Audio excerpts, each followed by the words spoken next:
হাইটাই জায়গা। হ্যাঁ হ্যাঁ অবশ্যই। রাস্তায় পরে দিকে ফাঁকা দেখেন, সাইডে দেখেন, আসলে দেখছেন এগুলো কত সুন্দর পাকা, কত সুন্দর পাকা।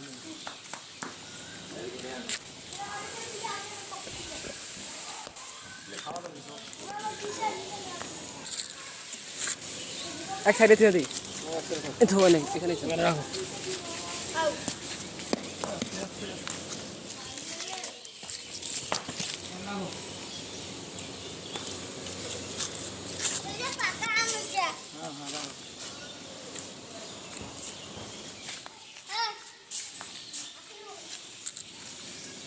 আম আম এইটা হলো আম, ঠিক আছে। গ্রামে দেখেন, গ্রামের মধ্যে আম কত সুন্দর, কত হবে গাছ থেকে তরতাজা আম, মানে মানে পাইরে পাইরে খাওয়া যায়, ঠিক আছে। এগুলো গ্রাম, ঠিক আছে, একবারে তাজা আম, ফরমালিন মুক্ত, ফরমালিন মুক্ত আম, ঠিক আছে, গ্রামে। আম দিতে হয়।